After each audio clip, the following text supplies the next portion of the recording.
Its presenters and everyone joining us in person and via live stream, thank you for being here. Kylie Scott will lead us in the Pledge of Allegiance.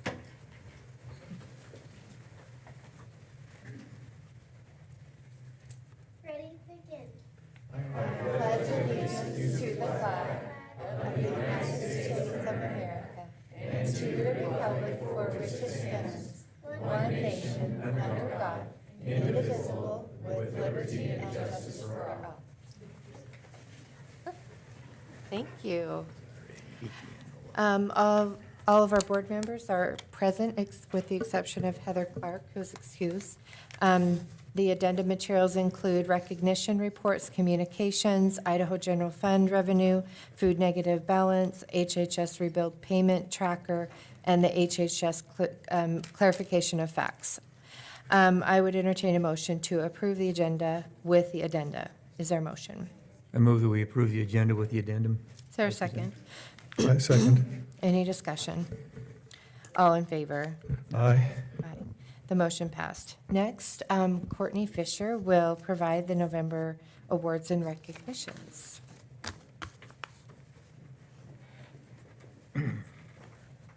Good evening, Madam Chair, trustees, Dr. Howell and Ms. Jensen, and student representatives, if you're here tonight in attendance. I believe I saw some of you walk in. Tonight, we will recognize several individuals who, through their actions, support and embody the district's mission to think more, learn more, and be more together. We're going to roll the PIES Award until next month. Our recipient was not able to be here tonight, so we will do that in December. So we have our Cake Award winners, our Elementary School Learner of the Month. School District 25 believes a safe, supportive, caring, and respectful environment is critical to student learning. The School District 25 Education Foundation, in partner with our local Johnson's Family McDonald's, supports the Learner of the Month Award to recognize one elementary learner and one secondary learner every month from our district from October through May. The Cake Award celebrates positive character, attitude, kindness, and encouragement toward others. Nominations for the Cake Award are submitted by a teacher who has observed the nominee's behavior and are approved by the school's principal. Cake Award recipients receive monthly recognition here with us tonight at the board meetings, as well as a gift card for the recipient and their teacher, and a $50 donation to purchase books in the recipient's name, both courtesy of our Johnson Family McDonald's. So first up, I would like to invite Miss Allison Scott and her teacher, Mr. John Humphreys, up to the podium. Allison is our elementary learner of the month.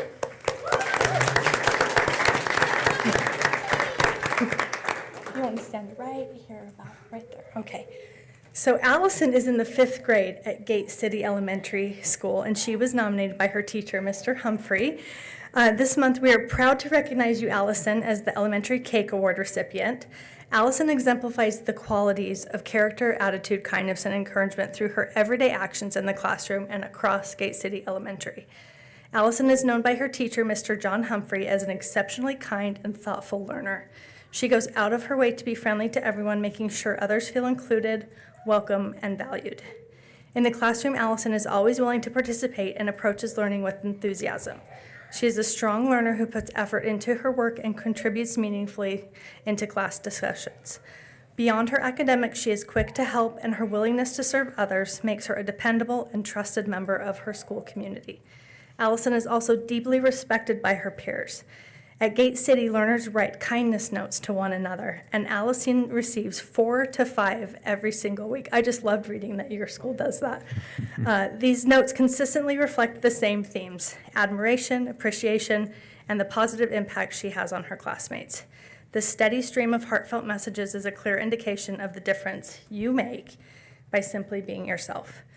Mr. Humphrey shared that Allison is a joy to have in class, a sentiment that is echoed by the many kindness notes she received and by everyone who has the pleasure of working with her and being around her. So we are honored, and thank you for being such a wonderful example in your school community. I have this certificate for you and some treats for you outside, and you'll get your picture. And if you'll let our board members say hello as well. Thank you. Congratulations, Allison.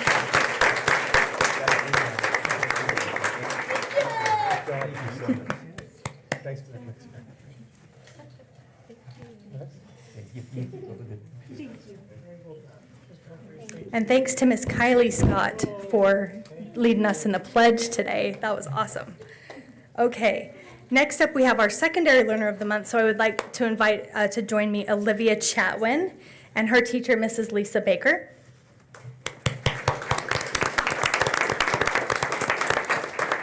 Right around there. Perfect. Okay, so tonight we're honored to recognize Olivia Chatwin. Olivia's in the 7th grade at Irving Middle School, and she is our secondary cake award recipient for her compassion, leadership, and remarkable empathy toward others. Her nominator, Miss Lisa Baker, shared that she first met Olivia when she visited Olivia's 6th grade health class to speak about bullying and how it affects learners with severe disabilities. During that lesson, she wrote, Olivia immediately stood out.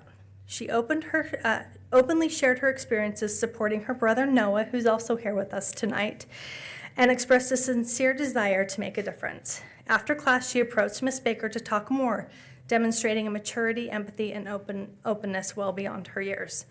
Since that day, Olivia has consistently gone above and beyond to build meaningful connections with Mrs. Baker's learners. She began visiting my classroom during lunch and any opportunity she had, Mrs. Baker explained.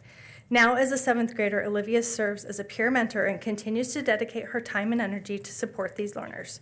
She reads with them, plays with them, encourages them, and ensures they feel seen, valued, and included. One touching example of her character is when she invited one of the learners to join her flex class. Mrs. Baker noted, she now picks her up every day for class, ensuring that she feels included and supported.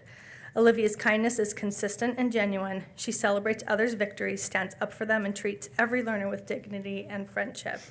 Ms. Baker summed up her nomination by saying, Olivia's character, empathy, and leadership truly embody what this award represents. She is an inspiration to both her peers and the adults around her. So, Olivia, thank you so much for your leadership in your school and the example you set, not only for your peers, but for the adults around you. So congratulations. I'm going to give you this certificate. Thank you so much. Thank you so much. And if you'll say hello. Thank you so much, okay. Thank you so much.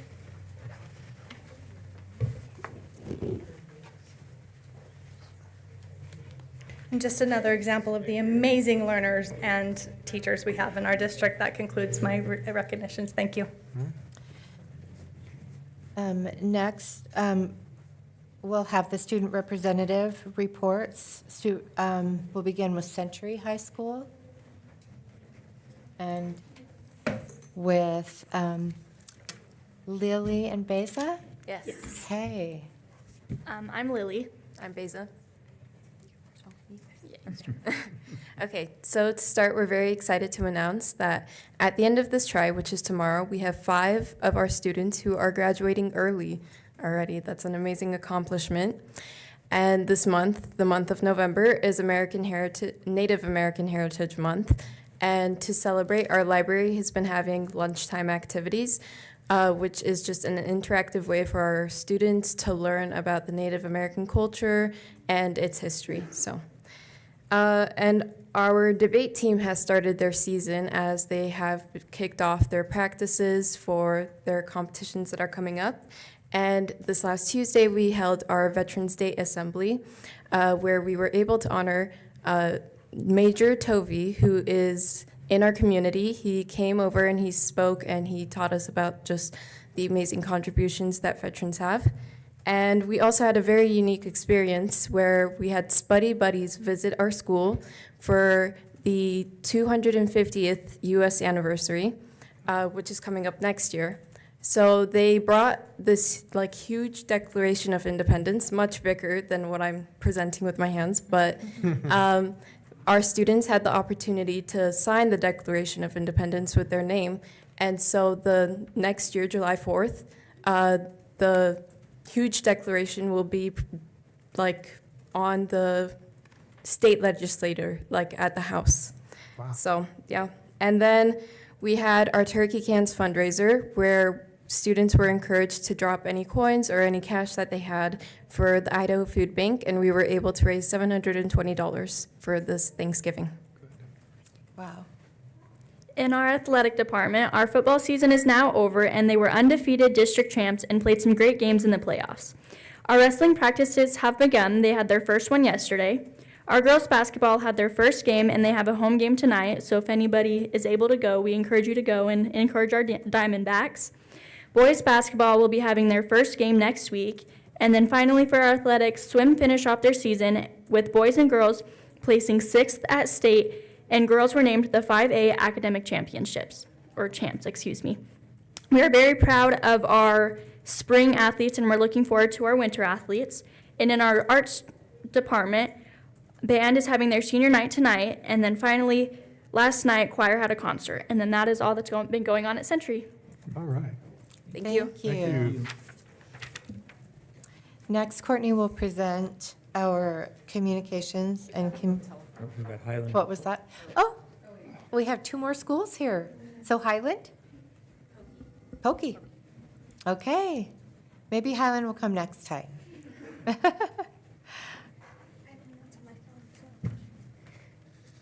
they go? There they are. Good evening, members of the school board. We are excited to share a few highlights from Pocatello High School. First, we are preparing for our Excellence Assembly on Monday, December 1st this year. This event recognizes students for their outstanding academic achievements, and we look forward to celebrating their hard work and dedication. We are also proud to report that our fall sports teams have had an exceptional season this far. Volleyball earned the title of district champions. Boys and girls soccer both claimed district championships, and our girls state soccer team placed 4th at state. Our boys swim team finished 3rd overall. Cross country had 3 athletes qualify for state, with Katie Boyle placing 3rd individually. Boys golf were district champions and advanced to the state tournament. In addition to athletics, student government, StuGo, has hosted another successful Haunted Evenings event featuring haunted stories and some fun scares for the community. The turnout was great, and the students put on an awesome performance. Thank you for your continued support of our students and programs at Pocatello High School. Thank you. Thank you. Okay, Courtney will present communications and community relations.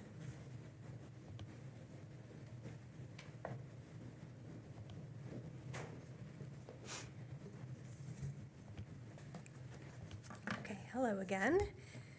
So for the communications report, again, on that second page is just the stats of our, really our social media at a glance. Some interesting things to point out to you. We nearly doubled our views last month, and there was 229,000 views, so that was up 94%. You'll notice in that third section, we also increased our interactions by 120%. And I believe that that's because of the Wellness Quest challenges that we have been sharing, and I'll share a little bit more about that with you further down my report. But I just thought those were really, our social media continues to just be a really great outlet for us to share positive stories and informational updates to families when they're looking for information. We've only had one meeting where we had the live streams, and we had 121 views, and those views were also up. On the third page, I have the top performing posts, and just what I want to draw to your attention on this page is that the top 5 posts over the last 28 days were really just that critical information, alerting families to. The first one was there was an unsubstantiated report, so we wanted to communicate with that about families. That was the top performing post, getting 20,000 views. And then the second one was about a cancellation of a game that had some high engagement. And then the other 3 were just school closures or other just informational posts. And so this just shows me that our social media is absolutely a place where people come to stay connected to the school district. And so it's a really great venue for us to keep families informed. On that 4th page, we have the most watched YouTube video, which was our Veterans Day post on November 12th. That garnered 1,700 views and about 42 hours of watch time. So that was really great. That's the YouTube channel total, and then 122 views for that video. And we're really trying to, just with every patriotic celebration, tie it into that America 250 celebration. On page 5, I've shared the graphic for you for the Everyday Matters campaign for November. Our principals are still sharing these in their weekly newsletters that go home. with families. And so this is just a really great venue for us to not only share the importance of attendance, but also tie that in with our You Belong Here communication. So we weave the attendance and the belonging into all of those communications. On page 6, in addition to the Wellness Quest, which we got 954 papers back, which tells us that that was a very popular endeavor. So thanks to all the wellness committee members who helped put this together. But the Wellness Quest was really devised as a game this year, so I think that increased engagement because it really felt like you were competing and playing along, and I think people really loved that. And then we also invited our staff members to share for the chance to enter into a raffle drawing. And so we're going to be drawing those prizes tomorrow, and anyone who gets the prize will get that along with their Wellness Quest bonus. But if you're not paying attention to our social media or following along, please do. We're sharing those stories there, and they've gotten a lot of engagement. And I think it's really important to show our staff inside and outside of the classroom in the ways that we are trying to support the whole staff, whether they're in our buildings or not, their wellness, their happiness, their joy, inside and outside of our buildings. So that's been really fun to be a part of. Excuse me. And then the last thing I've included is some talking points. So when we talk about choosing School District 25 and public school in general, I put together this list of talking points, first for Key Communicators Network, and then for the Education Foundation Board of Directors, because I wanted to provide some just easy talking points as people are out in the community. And even if they're just having a conversation about why they love School District 25, they can draw from these quotes. Or if you hear something that's misinformed, you can draw from these talking points. And so I've included that as a PDF as well for you to print, and I have copies for you here tonight that I'll leave with you. But just things like our top graduation rate for the past 2 years among Idaho's largest district, our teacher retention rate. We have so many data points that are really important to share. So having those just easy access at the top of mind as you're out talking to the community, I thought would be helpful to you. And I'm going to be sharing these with our K-12 administrators at our next meeting as well. One community event that I want to draw your attention to, Festival of Trees, begins tomorrow with their gala and then opens to the public on Thursday. We will have a table, so there are several of us that are going to that event. And then I have some general admission tickets that I would like to give each of you 2 of those. So I will leave those with you tonight as well. So thank you so much. That concludes my report. Thank you. Jonathan Balls will provide the Morton and Company liability insurance update.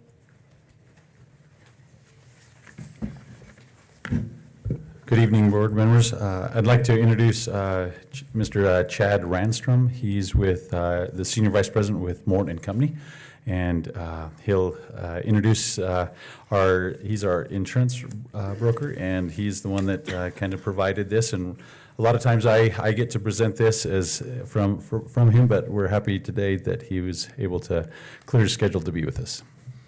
Thank you, Jonathan, and pleasure to be with you this evening. Appreciate the opportunity to discuss the insurance marketplace with you. We'll try and keep it brief, as you have a full agenda and lots of things to talk about, I'm sure. But as Jonathan said, Chad Ranstrom with Morton and Company. We are the insurance representative for the ISBA insurance plan. We handle insurance for about 85% of public schools in the state of Idaho within our program. Have been doing that for the last 40 years or so, and I've been involved for about 20 years. So we appreciate so much the partnership with the district. Your administrative staff is outstanding. The relationship that we have with them, we've probably spent more time together than maybe they'd anticipated, obviously with what happened at Highland High School, but just want to commend them on the way they've handled that situation, their diligent work in providing the information needed to move that ball in the right direction. To give you some background into the insurance marketplace and kind of what's happening there, it is a challenging time for insurance from a rate perspective. Over the last 12 months or so, we have seen some easing from a property capacity standpoint. So one of the areas that has been a challenge is property insurance. Significant loss activity, and insurance companies have been taking significant rate as a result. But over the last 12 months or so, we're seeing some easing there that we're excited about. Unfortunately, from a liability standpoint, that isn't what we see.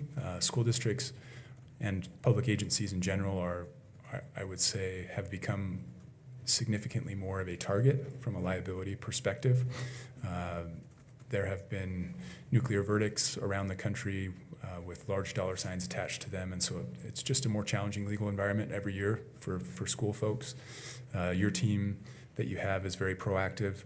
We partner with them to try and bring solutions to help minimize that risk. Really, the areas that we're concerned about are property losses. When we look at that, the things that drive property claims, a lot of those are related to fire and water damage. Water damage, those are usually cold weather related events or just situations where aging infrastructure gives out. And so you'll have water lines that break, and those can be significant claims. Certainly having a good maintenance program and staff that are doing inspections and reviews help with all of that. And I know that the district works very hard in that regard. Another area of, I guess, evolving exposure is cyber liability. So public schools hold quite a bit of personally identifiable information between students and staff, and also have limited budgets to protect that information. And so bad actors have increasingly targeted public schools for cyber liability attacks. We've been able to bolster the resources around our members as it relates to that. Because of our placement of our cyber liability with a different carrier, we now have more resources that are available and are working with your staff to help on that preventative side, as well as a better incident response team if you are to be attacked, to help minimize that disruption as it might happen. Other liability areas of concern, one would be educator sexual misconduct or sexual molestation types of claims. Unfortunately, there is an increase of those across really the country and in Idaho as well. A situation that obviously is incredibly tragic when it happens and can be very challenging financially for districts if they find themselves in that position. So we work closely with our members to try and implement controls to help protect the district and its employees from those inappropriate relationships. In our memo, we listed some of those things that you could do, but really just training employees regularly on the topic. We've got a learning management system online that allows your employees to have that training documented annually to make sure that they've received it. Where we find the genesis for a lot of these events is inappropriate communication between staff and students. And so controlling things like how do teachers and coaches communicate with students? Are they only doing that in a group setting and not one-on-one to make sure that those relationships don't happen is important. And then just helping staff understand their status as mandatory reporters in abuse situations. If they suspect abuse, if they see something, they need to report that immediately so that we're sure to catch those situations as quickly as possible if anything were to be happening. And then just the business of educating children gets harder and harder. Things like special education, being ADA compliant, all of those types of concerns. We live in a world that's becoming increasingly litigious around those areas. Attorneys are figuring out that there are some dollars to be made with those types of claims. And so documentation is critical for those. Having plans of improvement, following up on those plans, those types of things really help us provide a defense in situations where those might happen. So overall, in terms of the health of our program, we feel very confident about the partners that we have from a coverage standpoint. We thoroughly marketed that last year and actually changed partnerships.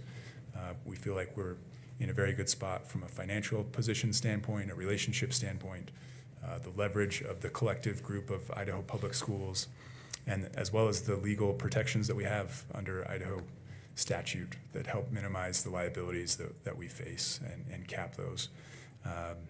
We'll continue to partner with your staff to do everything we can to be proactive, to avoid these challenging situations and make sure that we deliver the most value possible for that insurance spend, as we know that the use of these funds you take very seriously, and we want to make sure we get as much value as we can. But again, just appreciate the partnership. It's fun to see Highlands start to come out of the ground, right? Rise from the ashes, as it were. But appreciate your staff, and I don't know how many hours they've logged working on that situation, but from an outsider who's been involved in most of those meetings, they are just incredibly well prepared, diligent, and have done a fantastic job, and we appreciate that. Thank you very much. Thank you.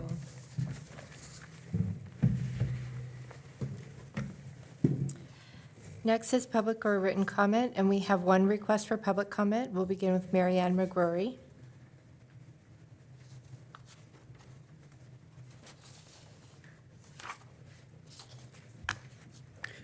Good evening, board and staff members. Oh, gosh, this seems like loud. I'm speaking tonight about the proposed changes in policy 7318. As educators and staff committed to fostering a healthy, transparent, and collaborative school environment, we are deeply concerned about the proposed changes to the district's speech policy. The revised language is overly broad and vague, particularly in its treatment of, quote, personal or private matters, end quote, and, quote, disruptive speech. These terms lack clear definitions and could be applied subjectively, opening the door to inconsistent enforcement or even retaliation for speaking out on important issues. Of particular concern is the implication that public criticism of district leadership or the expression of personal beliefs, even outside of work, could be grounds for disciplinary action. This not only risks violating employees' First Amendment rights, but also creates a chilling effect that discourages open dialogue, whistleblowing, and advocacy on behalf of students and colleagues. A strong school community depends on the ability of its staff to raise concerns, express diverse viewpoints, and engage in meaningful discourse without fear of reprisal. That's it for tonight. Thank you. The next on the agenda is the approval of minutes. I would entertain a motion to approve the October minutes as presented. Is there a motion? I hereby move that the board approve the October minutes as presented. Is there a second? I'll second. Any discussion? All in favor? Aye. Aye. Any opposed? The motion passed. Next on the agenda is the approval of the consent agenda, which includes authorizing the payment of claims, approving supplemental financial information, approving human resources activity, out-of-state overnight travel requests. Is there a motion? I hereby move that the board approve the consent agenda as presented. Is there a second? I second. Any discussion? All those in favor? Aye. Any opposed? The motion passed. Next on the agenda are the self-explanatory reports, which it's a different list: Idaho General Fund revenue, capital improvements program or SIP, food service free and reduced lunch, food service outstanding balance report, student bus ridership, enrollment, and suspension reports. We'll now move on to the curriculum and instruction and school safety and athletics. We'll begin with Janelle Harrison. Harris. I don't know why I said that. Who will give the special education update. And thank you for doing this. Thank you. Thank you, Madam Chair, members of the board, Ms. Jensen, and Dr. Howell. I'm excited to share an update on the incredible work happening in our special education department. First, I want to thanks to the additional staff that we've added at the district level. We've been able to really strengthen our compliance efforts around IDEA, ADA, all the other state and federal requirements that really keep us on our toes that are changing all the time. We're doing monthly IEP file audits and providing targeted professional development based on those audits and giving clear, direct feedback to both staff and administrators. Brandy Schilke and Lauren Johnson have been powerhouses together as my consulting teachers. They're working to ensure consistent practices across the district and leading all PD for restraint and seclusion, new special education teachers, ABCTE, teachers, instructional camps. Honestly, there are so many responsibilities that I'm convinced they have more hours in the day than any of the rest of us. We are also incredibly fortunate to have Michelle Rogers on our team. Michelle oversees our elementary level special programs, our adult transition program called Arches, and she supervises our school psychologists. She's provided tremendous leadership and steady guidance to many teams, especially those with new teachers who need extra support. She also contributes to our professional development efforts and leads monthly PLCs for our school psychologists, giving them a space for meaningful dialogue about their roles, responsibilities, and how to best support our students. Her leadership has been invaluable. Speaking of our amazing Arches program, just a little plug, don't forget graduation is tomorrow at 1 o'clock for 3 of our learners, and it will be here in the boardroom.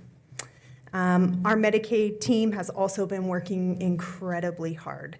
I don't have updated reimbursement numbers for you, thanks to a few complicating factors, including the government shutdown, which has kind of slowed all things down for us over here. So first, I want to thank wholeheartedly our amazing staff that do Medicaid billing, the teachers, the HAB skills paraprofessionals, technicians, specialists, behavior technicians, behavior interventionists, ancillary support staff, and anyone else that is doing Medicaid billing. It is hard work, and without them, none of the successes we have had would be possible.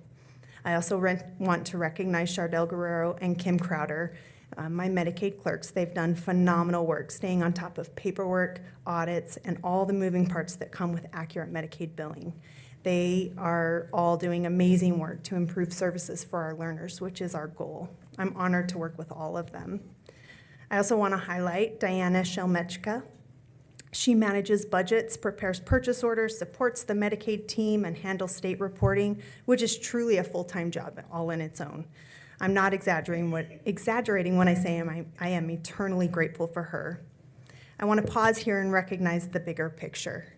We are a small team of 7, supporting about 2,000 learners with an incredibly wide range of needs. And we're doing it with masterful skill, research-driven practices, resilience, compassion, and an unwavering dedication to doing what is best for our students. They deserve nothing less, and I could not be more proud of our team. We've also formed an instructional resources committee to take a closer look at our current intervention materials and make sure they align with the science of reading. Our students have a wide range of needs, so we don't use a single curriculum. Instead, we use a variety of targeted resources to match the specific skills each student is working on. The committee is in the process of reviewing ELA resources to ensure we have strong materials for phonics, phonemic awareness, irregular word recognition, spelling, writing, comprehension, and so much more. We're also looking closely at current research around dyslexia and how to best support students who struggle with dysgraphia. They are truly dedicated professionals. They've put in tremendous amount of time studying, researching, and implementing high-quality interventions, and their commitment to helping students learn to read and keep progressing is inspiring. So thank you for your continued support of our hard work. Our staff is working tirelessly, and I am proud of the progress we're all making together. Thank you, Janelle. Thank you. We appreciate you being here. Let's see, next, Sue Pettit will present the draft policy 8706 out-of-state activities involving overnight travel. So this is our second reading for adoption tonight. And again, the first few are just some word changes from which to that and that to which. And the major of it was in the back, said talking about exceptions to our policy. And at the last meeting, we talked about having it come to the board with no more than every 3 years for any particular group. And so that's what's in that policy tonight. And we're Okay. asking for adoption of it. Okay, I would entertain a motion to hear policy 8706, out-of-state activities involving overnight travel on second reading for adoption as presented. Is there a motion? I hereby move that the board hear policy 8706, out-of-state activities involving overnight travel on second reading for adoption as presented. Is there a second? I'll second. Any discussion? Any questions about, I guess we all agreed upon the final. So all those in favor? Aye. Aye. Any opposed? The motion passed. Thank you. Thank you. Next, Tanya will present the High Country Athletic Conference update. I'm bringing all my ADs with me. I'm so excited to talk with you guys as well. But this is a big undertaking, and I think more than anything, you know, you seeing us all together, it takes all of us for these big accomplishments. And so thank you for letting us talk this evening for a little bit. Good evening, School Board Chair, Ms. Judy, and members of the board. Thank you for the opportunity to speak tonight, an exciting and important historical development for our athletic programs, both for our schools and Southeast Idaho as a whole. It would almost bring Travis to tears, which is not very often, to talk about some of the things that are going to happen next year, and we're pretty excited about it. As many of you know, the Idaho High School Activities Association is implementing a comprehensive overhaul of how schools qualify for state tournament. Currently, only 8 schools qualify, and they're geographically. So only if you're in a certain area would you be able to go to state. Keep that in your mind. Under this new system, district allocations will no longer be determined strictly by percentages or geographically. Instead, a standardized 40% qualification rate will be used, integrating max prep rankings to ensure that the most competitive teams, those performing at their highest level, have the opportunity to represent their schools and communities at the state level. This change not only promotes fairness and competitiveness statewide, but it also increases transparency, giving our programs clear goals and recognition for their performance throughout the season. Here in our district, Pocatello High School and Century High School have long faced a unique challenge with only 2 teams, sometimes 3 teams, depending on the sport, with Preston competing at our level. Our scheduling has depended heavily upon the availability of other districts to fill out our calendars. This has often created inconsistency in competition and limited opportunities for our athletes to grow and test themselves against a wider range of teams. So that's why we're excited to announce the opportunity to join the High Country Conference, which is going to include 6 5A schools and 3 6A school membership in that conference. It's going to provide us with a structured, reliable scheduling in all of our sports. It's going to give us that consistent competition that's been lacking. And it's going to be that chance for us to align our programs with other strong schools in the eastern and southeastern Idaho. And I would like to thank this board and the past boards for their vision on the money that we've added to all of our facilities, because that had a big part in making us something that was interesting to the High Country Conference. So this move is to demonstrate our commitment to support our 6A programs. It's going to strengthen athletic opportunities throughout the region, and it's just not about better schedules, but this is that opportunity for us to give our student athletes the platform they deserve to grow, compete, and succeed. The integration of this max preps rankings has already made a tremendous difference in the state. You can, in social media, you could see that 3 schools had to flip a coin still. We used to be, those that understand a Kansas City shootout no longer has to exist. An extra 3 teams getting together to break a tiebreaker. And the worst of all is we used to have to coin flip.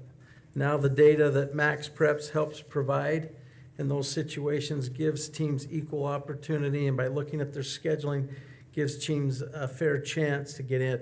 Utilizing Max Preps, it brings visibility to schools that work hard year-round, ensures that the rankings and the tournament selections are based on real data and performance. The system has been instrumental in advancing the opportunity for our schools, especially as the state moves forward a more transparent and merit-based approach.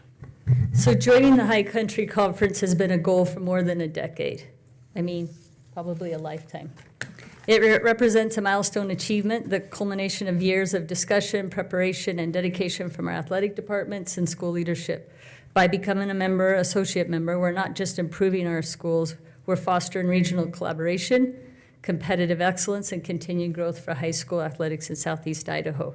This move strengthens the foundation for our student athletes today and for generations to come, while also enhancing our Max Prep rankings that gives us a full schedule and bringing greater recognition opportunity to all of Southeast Idaho. So in summary, this change positions our schools and district to thrive under the IHSAA framework to compete at a higher level and to continue building pride and tradition in our athletic programs. We're proud to take this step forward with our students, for our schools, and for our community. Thank you for your time, your support, and your continued belief in the value of high school athletics. I want to just show you what I put into your packets to give you kind of an idea of what's going to happen. If you notice, you'll have a picture of just the area. I didn't put 3A, 2A, and 4A. This would be really jumbled. I focused on our schools where it's 6A and 5A. And if you could see, we're pretty dominated on the western side of our state. Can you see how many 6As? Ray, how many 6As do we have on the western side of our state there? Boy, at least a dozen, I guess. Exactly, it doesn't exactly. And not even all the other 6As in the surrounding state doesn't even match up to that. So they have a pretty big dominance over there. So combining with the High Country Conference is going to make us pretty competitive and bring our Max Preps scheduling up. So we actually are competing pretty at a high level. I wanted you to have that to give you kind of a general idea of the different regions. And then if you'll notice, here is our 12-team tournament, where right now, currently this year, it's an 8-team on all levels. So our 5A will be in a 12-team tournament. Our 6A will be in a 10-team tournament. To just kind of make this a basic and without going through all the details here, you'll basically get a district championship entitled to go to that final 8. So if you're a district champ, you're in that round of 8, the going to Boise, if you will, on most of those tournaments. Hopefully someday in this southeast Idaho area. But in some areas, you'll actually have second place, depending on how many schools are in those areas, opportunity for that first play-in game. But then we'll take 5 schools out of the Max Preps. So 5 out of the 12 will be determined on how you rank as a competitive sport, where today it's more ranked on how you are regionally, where you're located. So to give you an example, I just gave you Max Prep rankings for this year. So if you're in the top 12, you're most likely going to go. So if you looked at boys 5A soccer, 3 out of the southeast Idaho are in the top 12. So 3 would be going. Does that make sense? If you are in the 5A girls soccer, we actually have 5 teams in southeast Idaho that are ranked in the top 12. We'd be taking 5 teams to that first play-in state game. Never heard of. Always just been 3 from this area. If you're looking at 5A volleyball, you would be taking 1, 2, 3, 4, 5, 6, 7 teams from southeast Idaho to the state tournament, first play-in games. So Max Preps and this expansion is really going to benefit our schools and really give our athletes an opportunity to get the right teams at that state competition. So it's a huge number, it's a huge increase of teams that are going. Absolutely. And so it'll be longer, probably, So for games, over a longer period of time? Or No, not? so we'll still have the top 8 going to the state regional area, right? Oh, first. Let's talk about Boise. Those play-in games will be hosted at the highest ranked Max Preps. So Highland might be hosting the first state play-in game. Okay. Does that make sense? At their home, if they're in that first round. They might be able to skip that first round if they're actually the district champ, if they're high country champion. So who conducts the Max Preps rankings? How do they? That's a secret formula they will not share with anybody, but it Well, is that's a private company. we've been using it for quite a long time now, and it's really been very transparent that we're losing opportunities to get the right teams to state. We had probably the top 3 ranked teams in competitions, and we'd only get to take 1. Wow. So how long have you been trying to get this Max Preps?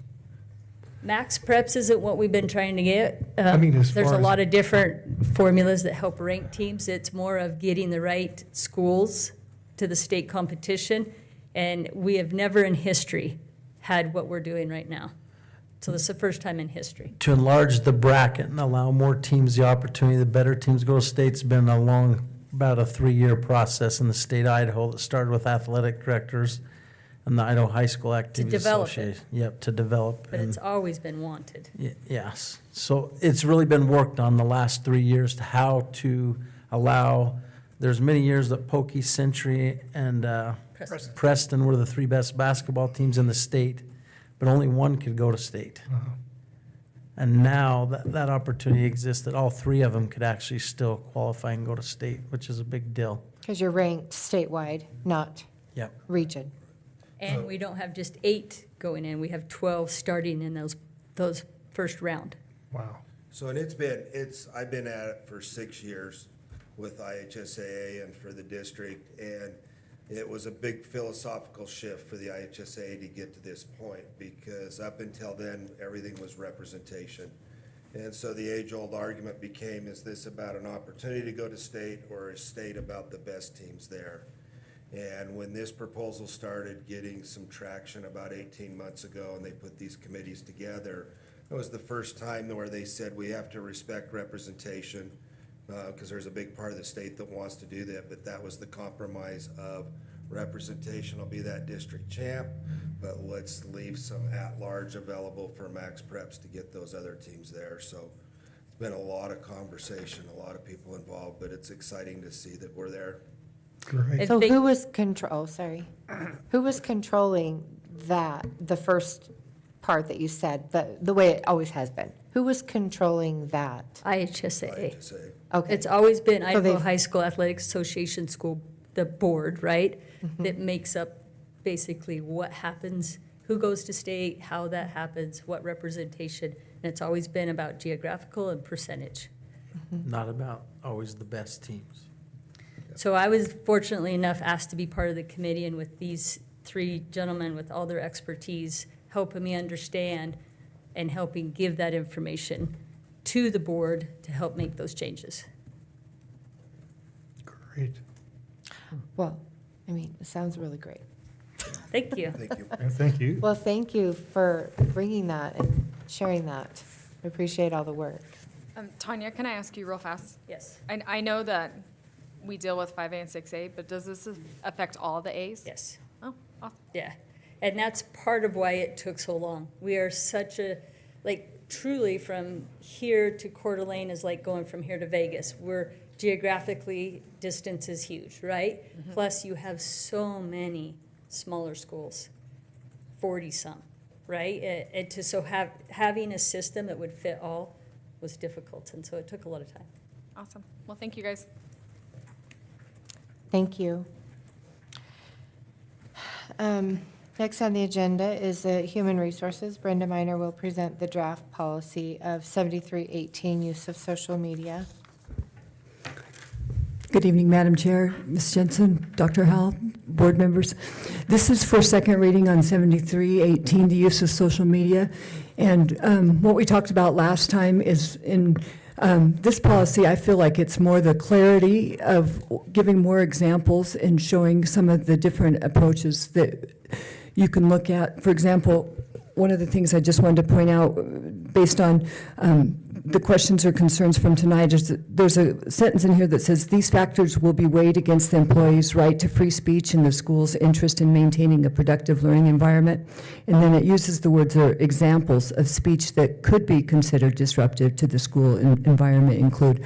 So along with this and some information that was shared by Mr. McGrory, I feel like we've had the opportunity to have a lot more examples of just trying to give some clarity to our teachers, not making it more vague. Are you talking about that large paragraph or in the first page? Right, that big paragraph, that, Bullet? yeah, I think With the it's. bullets. Right, in the bullets. I think it tries to maybe make it a little more clear than our other policy. And if you remember on 7318, the use of social media in that policy, it had more to do with the technology in schools than it did with what we're looking at in today's environment. Yes. I was looking at the ISBA model policy, and it's a lot different.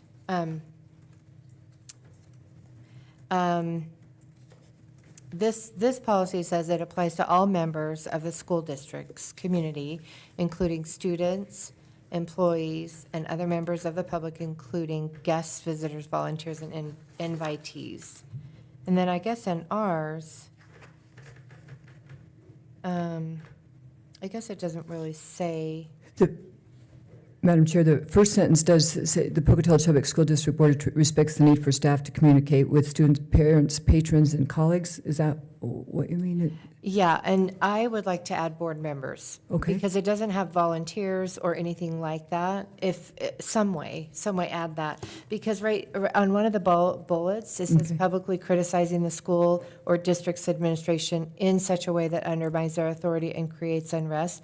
I think we can easily add the school board as well, because you can complain. I mean, everybody can complain, and they can, as much as they want, about any policies and decisions, anything. But there's a difference between complaining and maybe misinformation, false accusations, that kind of thing. So I don't really know what exactly you're talking about, the administration in such a way, because that doesn't really, I don't know. So what are your thoughts? Ms. Judy, would you want clarification on what that one means, or that's where you would like to add the school board? I would like to add that the school district administration or the school district community, because it really applies to everybody, even peers, fellow teachers. Like, you can't, get on and start criticizing each other either. I mean, it all creates, it's all disruptive. And then, and I also think we need to, I guess later it does cover this. My next kind of request, I guess. On the second page, the paragraph that's highlighted in green, it says, "It is important for employees to understand that their use of social media may portray them," that paragraph, in a negative light. And so do not say you are representing and don't identify. And then later, it's down at the 1, 2, 3, 4, 5, 6, 7, 8, 9th bullet, it says refrain from identifying yourself as an employee of the school or the district. And it doesn't say by name. So this includes anonymous postings because, by the way, nothing is actually anonymous, but which I think is funny that, we teach our kids, nothing is anonymous, and then think that it's actually anonymous, but it's not. And anything that you post, you can't take back, which we also teach our kids. So identifying yourself as employee, I would say even anonymously, because it's a reflection on the district. When you say, I'm an employee, and then you start, whatever you say after that, obviously is a reflection upon the district, whether you say it with your name or as anonymous. Because anonymous, I think, has opened up a whole new level of no accountability. But they're actually not anonymous.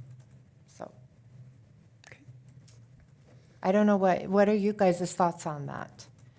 The names can be revealed, so then they've said all these things, and then, it's. I would think that whatever the hosting site, they could, not accept anything where somebody's seen on It is up to the hosting site, whether they allow anonymous posts or not, but they know who those anonymous people are. So, I would guess that's already covered in there, that you refrain from identifying yourself as an employee of the school or the district. Yeah, I think so too, yeah. Actually, I think you're right about that. Because it does say identifying yourself even if it is anonymous. I guess we don't have to write that. Yeah. So, yeah, I agree with that.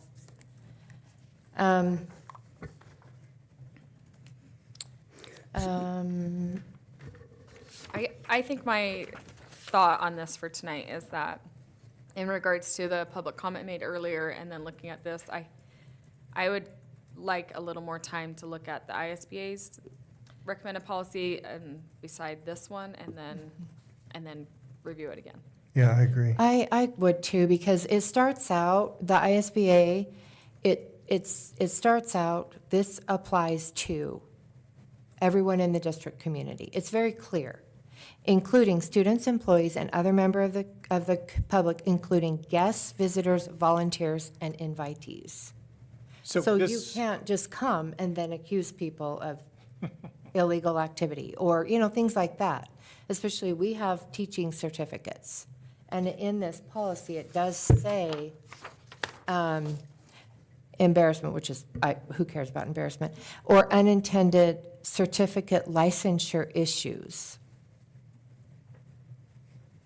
So, everybody who speaks publicly or who speaks needs to be recognized that anything you say that can reflect upon somebody's licensure, you have to watch, you have to be careful. And, you could certainly be subject to, I guess, I don't know, slander, but, we need to, So Dr. Howell, we can take this was just for second reading, correct? Yes. Okay. So we can table this action. okay. It is what it amounts to. And we can take a closer look at the ISBA policy. I'm a little confused about the introduction because it sounds like when it says applies to learners, students, whatever, this one is specific to the employees. And so maybe we can look at all their different ones and see, because there are several different ones. So we could look at the different ones and see how we can make it so that it was really understandable, a reflection upon the district, leadership of the district. And some of these 'cause- bullet points are specific to staff members. Yes. Yeah. Yes. So I don't know about combining them. We certainly can take a look at that, but. Oh, yeah, I see what you're saying. Yeah, Yeah. I see what you're saying, yeah. Yeah. Because it this does policy, say I'm sorry, go ahead. You have to, be held a little bit to a higher standard with professional licensure and certifications and so forth. So, and then it lays out a little bit of the corrective action, if you will. Whereas Right. that would not be necessarily the same for students. Right. If I'm Yeah. understanding you correctly, that's kind of what I was thinking. This, if you notice, falls under 7,000, that's under personnel. So this policy is just for our Yes. employees. Okay. Yes, yes. But it's employees' behavior toward. And that's what I was getting at. Okay. It's the employees' behavior toward the district community. So So I'd be, that's mo- what I'm saying is. I'd be more than happy Because to table right it with here, you and You you know, it guys just look at says publicly criticizing the school or district's administration. It only says that. Well, if you publicly criticize your colleague, that's also a poor reflection. A lot of different, I guess, It does say inflammatory remarks that, or Yeah. repeated engaging in personal attacks or arguments with colleagues. yeah. I just think if we're getting into details, then we should be inclusive there or not put it in there. One or the other. Okay. But, okay, We can bring it back for next month. okay. All right, thank you. So And- we have it for action? So we will- We need- Megan, do you want to, do you have a motion? Yeah. Because it was your thought, right? You can just move to table if you want. Yes. I'm sure that's in here somewhere. but- I can just say, is there a motion to table? I'm sorry, Yeah, I should have I started it. hereby move that the board table policy 7318 until next meeting. Is there a second? I second the motion. All in favor? Aye. I'm sorry, any discussion? All in favor? Aye. Aye. Any opposed? Okay, we'll table that till next meeting and have a chance to look you. at the other policies. Next, we have, and I apologize, Brenda, I wanted to ask you some questions before, and I didn't have a chance. Next is the business operations. Jonathan Balls will present the Highland High School Rebuild Phase 3 update and the Capital Improvements Program Committee update. Okay, board members. Again, this is the first time, this is kind of your first look at this next phase of the Highlands High School. It's the surrounding areas. Again, this has been a multi-year and process. Even prior to April of '23, when the fire happened, we were looking at some parking issues, and this is the result. Tennis courts they're scheduled and need to be replaced, and so this also incorporates that, and so forth. So I wanted to start, you have several different documents, a budget, but I'd call your attention to it's the site master plan by Design West that kind of shows some of the elements, shows the site around the building. Again, shows the west side to the west of Highland. Again, some parking as well as some tennis courts. I will call your attention to the front of the building where additional visitor parking, and a parent drop-off. Okay, so again, this is your first blush at it. This is just more of an introductory. I anticipate questions afterwards, and that we'll pick this up again at our work session at a minimum there. Where the tennis courts are currently there to the northeast, we propose a bus drop-off pickup area, get that off of Fairway. But then that can also double as event parking for the any event that is down in the stadium or at the auditorium when that is completed. You mean like other schools' buses? No, so basically those bus parking, that's just 2 cars can fit in there. Oh, okay. We have that at Hawthorne and at Franklin Okay. as well. Thank you. So, But I think it would serve dual purpose. 1,000%. You're absolutely correct. that is Yeah, 'cause right. Currently, they like drive off and go park somewhere random, right? Yeah. Correct, Mhm. correct, correct. And sometimes that's preferred because they try to not get in the way of other cars and so forth, but. There's a small field over there that I think they use for soccer practice or something over there. I don't know if it's still there or not. Football practice used to be there between the tennis courts where the tennis courts were in the gateway. So, So how does that affect that, and can that still be used? not in this current rendition. To my knowledge, they did not use that. The football field used kind of the outfield, both sides of the outfields of the baseball diamond and extending south towards the parking lot. I think it's a And that's what warm-up I'm area for baseball. Correct. Essentially. Yeah. It's not Okay. huge amount of space. Oh, because it used to be, football used to be there. I mean, used to be practice there, I guess before the baseball was. Yes. Probably you are so. correct. Okay, Yeah. so where, and so I guess my question is, because it used to, that field right there used to be varsity football and soccer, and lots of different uses. So where does that happen? Because I know that everybody can use the stadium now, but only one person can at a time. Correct. So if you kind of look, the way that we've even drawn it, again, go running north and south, you'll get a full football field in the outfield and then towards the south there. And then I think it's an 80-yard field running east and west. That's on the right and in the right center field of the baseball. Oh, so it'd be parallel to the event parking and bus Correct. parking? Yeah, that would be Okay, that's parallel what you're to- talking about right correct. there. And there is enough space there? Yes. Because what I'm questioning is if that should be bus parking or if we need that space for what they're using it for. We've talked, I believe that all the football and the baseball will be able to have enough green space, the warm-up space, for that. And they're not there at the same time? They're not And- there at the same time. And what correct. about spring soccer and then baseball? Is there, where does soccer, because I thought soccer was over there kind of somewhere. So soccer will be on the turf, or they actually do use Alameda Middle School there. Oh, they still well. use the Alameda? Correct. Oh, okay. As I understand it. Yeah. So, again, kind of look through there. Again, this is not set in stone. For example, I'll tell you, in my mind, that I'm still trying to look at is that south parking lot. Obviously, we want to maximize student safety. Does that do that? But it's just, there's some options there to the south that we could maybe look for. Again, definitely a draft, not set in stone. And then if you'll scroll down to the next page, I've labeled in the upper left-hand number 2. Can I just, before we, Yeah, can I sure. just ask one more question? Yep. So on that bus parking, like I was saying, Mm-hmm. with the soccer, where we don't have a place for soccer, and that will be torn up. The Highland administration said that all buses do fit along the bus drop-off, along the side there.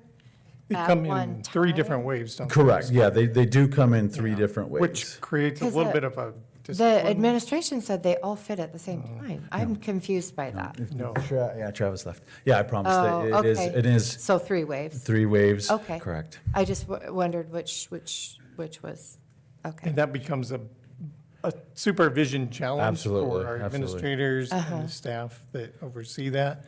And actually, I think if they were here, they would say their preference would be like Franklin, Yeah, all of Hawthorne. our other schools that have the diagonal parking Yeah. to get kids loaded, get them. Get them in as soon as, yeah.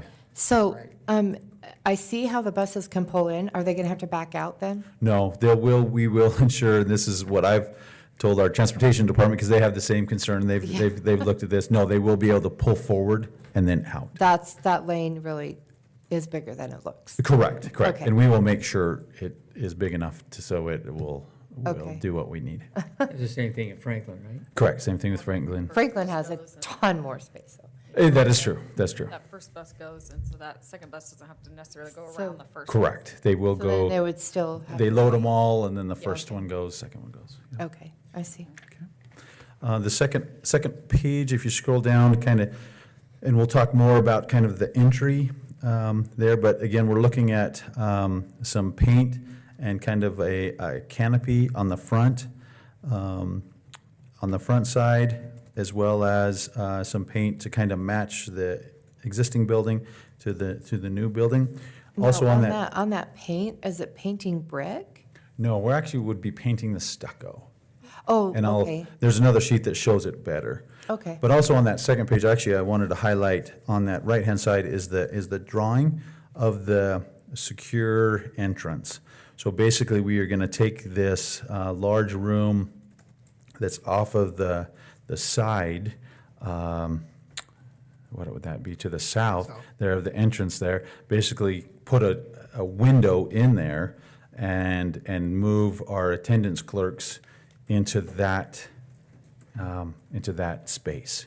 So that, again, that we'd have, that if you just need to drop off something for your learner, that you can pass it through there, pass it through the secure entrance and not have to enter the building.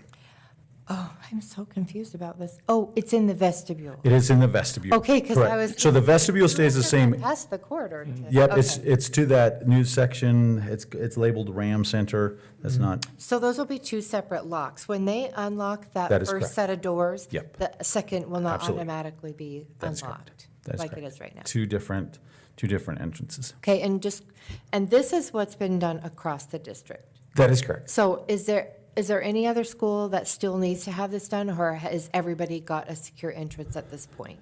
For high schools, this is the same way. Again, the other high school is just the way that they're configured, for But they example. have a secure entrance where somebody can do this exact same thing. They Correct. can. It's just, and Highland has the secure entrance, it's just no one is there, close into that, Well, looking we- at that vestibule. Right, you have a choice. You either let them in and they can go throughout the school. Correct. Or you don't let them in. Yeah. And I'll even tell you, the Highland administration has presented a kind of a same layout, but for example, they'd like a window to the hallway, which that makes pretty good sense. And so we're gonna evaluate that. So this is completely draft. Past the second set of doors, do Correct, you mean? correct. And would it be on that same wall or? No, it'd be in the corridor side. So And then we'll if see. If they choose to go the other direction, they would be also free. They would be. Be in the But school. again, that's when we would vet them and make sure they know exactly where they're going. There's no wall, though. You're right. No, they would have to, there's no wall there. Okay, so it wouldn't be the same, it wouldn't be secure at that point. Correct. So and then that's where you would vet them, okay, where are you going? And then they would know, okay, you need to go in the office or and so forth. Because they're almost to the office at that point. Correct. If you go all the way past the second set of doors and go down that hallway, all you do is go You're one more almost right door there. and you're already at the office, so. Correct. That's, I mean, they're gonna vet them before they let them in anyway. Correct. Why are you That gonna is let them correct. in? And that's the same thing, for example, at Century. I mean, once you get in that second set of doors, you can go anywhere, right? Because the office is off to the side. right. But you could definitely It's the take a first left. thing you come to, though. Sure. And at Highland, the first thing you come to is the whole school, because you can go down that hallway, or you can go down the other hallway, or you can go straight. Correct. And this way, You can go you'll anywhere. first come to the attendance office, inside that little vestibule. If you turn right. Correct, if you turn right. Okay. But like at Century, if you turn left, then you're into the hallway. Yeah. into I'm the just counselor's confused as to office. why they wouldn't want the window there. Because they don't vet anybody on the exterior doors. They do, but they don't know who the person is. Like, you don't have to say who you are or if you have a student there. You just, you just say, I need to speak to somebody in the office, Sure. and then they let you in. So where would you, where? No, I was just Yeah, saying to help me. that the drawing I looks. think you're confused on where the window is. So there's 2 doors.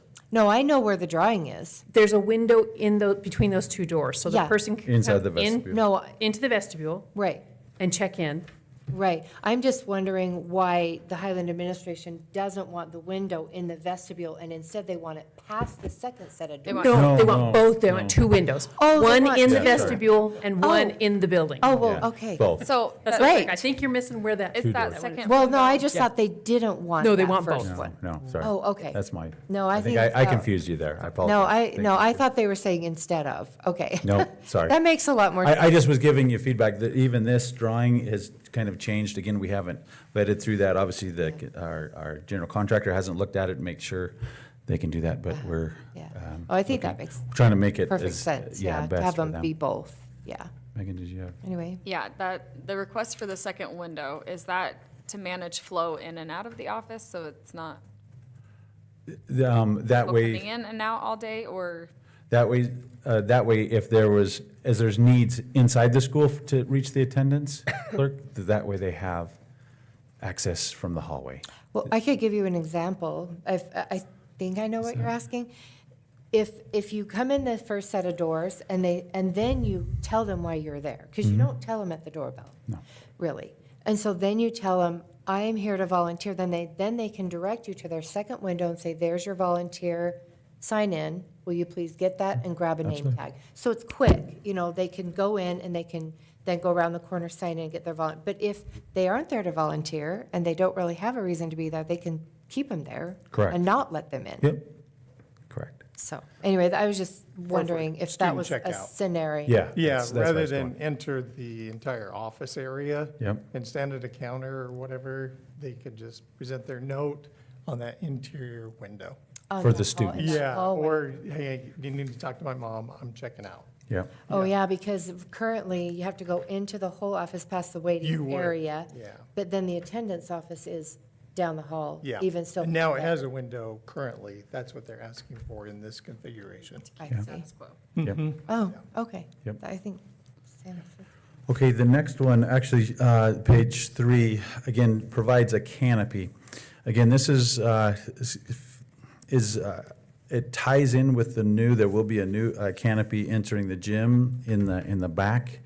And it goes back to the old breezeways for those that went to Highland in, a few years ago, where there were breezeways between the buildings. Goes back to there. Again, you'd also have one on the right-hand side, you'd have one, and we're going back and forth, okay, do we need one over both doors? This is the south side of the building. So that way those little canopies and again, they'll be metal. We anticipate that there'll be a Highland High School there, some logo, some lettering there showing at the entrance of the school as well. So I guess I was going to ask you about the black, but, anyway, the black. Is it actually black metal? Or is that just, I think that's painted stucco. Correct, yeah, it's the so is painted. it black then? Or is it just You know, a we haven't- shade of, like It's something a that dark, coordinates? it's a dark shade that matches to the Probably more of a gymnasium. charcoal. Correct. That matches the blocks Yeah. used in the new build. Yeah, and we haven't even got with colors. It's probably even my ink, But on my printer. it's a good way to see it, though. Correct, yeah, it's Yeah, a I see dark that. charcoal. Yeah. And so forth. It will definitely match, because again, if you've been past Highland, even on Bench Road, you look up, you're seeing the gym, and the auditorium's gonna be even higher. So that skyline above the existing building will definitely change, and so these little accents or updates to the existing building will help tie in to the skyline, and as you go around there to the south. So will the main entrance to the gym and the auditorium still be around? It will still be on Okay. this side, I- yeah. I see. Which is fairly typical of any large high school. You normally go, if you're going to the basketball game, volleyball game, you're going. You don't walk past the You don't office. walk past the office, correct. Okay. Yeah, that makes sense. So number 4, again, gives a little bit representation. Again, you got to ignore the trees. It will be very landscape, but they won't have these bigger trees. But you'll kind of look to see, and that is the stucco that's around the windows. And so the first drawing or the first picture on page 4, Mhm. is that like going, so the office is to the very far right of that, correct? Correct. It's the front of the building. And that's what we'd like to, even on the east side, on the back side, as you're walking to the auditorium, for example. Oh, okay. We want to do this around the entire building. Okay. Again, for consistency, and so we just don't cover the front side and forget the sides and the back. We want it consistent throughout. Okay, so there will not be blacktop all the way up to the building as was previously talked about, right? I see grass. Not on this side, it was talked about on the other side of the office, on the right side of the office. When you're facing the office, it would be. So, and then you'll have to go back to your first drawing. There will be a sidewalk, there will be a portion, there will be some grass, but a lot of that front grass would be used for the parent drop-off or visitor parking. But there will be still the grass up to the building and then the parent drop-off next to that? There'll be just a minimal amount. If you look on that first page, you'll see, the green obviously is the grass. And so, again, we'll have the landscape architect, make that, look look good. Uh-huh. I guess I do have a lot of questions about the parking, the parent drop-off, but I can ask you later. Okay. And again, yeah, and that's fully understand, and we anticipated that because this is, again, the first time you've seen that. Yeah, And I'm we really went, confused as to we how debated that was back gonna and work. forth and with administration, is this something that's needed? It's, and so, but we wanted to kind of, again, show you those options there. The last one on 5, I kind of wanted to show, again, that front entrance showing the entry canopy. You'll still be able to look underneath that, look into the windows. You still have your natural daylight, but it will have more of a covering, obviously, if it is inclement weather, that you can get out of the building and still be covered, whether if you're waiting for your parent or somebody to pick you up there in the front. Uh-huh. The other documents, again, we wanted to kind of refresh this, that some of these costs are just budget, and but we wanted to kind of show you that through the fire insurance, through our modernization fund, and through a minimal amount of our capital improvement plan for the next 2 years, that we'll be able to pay for these. So you're referencing additional. the rebuild budget memo? Yes, right? thank you, sorry. Okay. Yep. Again, you'll see this, and you've seen this 2 or 3 times before as we're presenting how we're going to pay for this. And so, again, that second sentence is the one that's new, that, again, there's an estimated budget for all of these. Again, as always, we want to get the very best in our facilities for the best cost, and we anticipate that number will be lower as we go out to bid, for these type of things. I just wanted to refer to that memo that was leaked on Facebook, and that kind of shows the misunderstanding that is rampant everywhere. And I That, haven't seen that. That memo that you have there.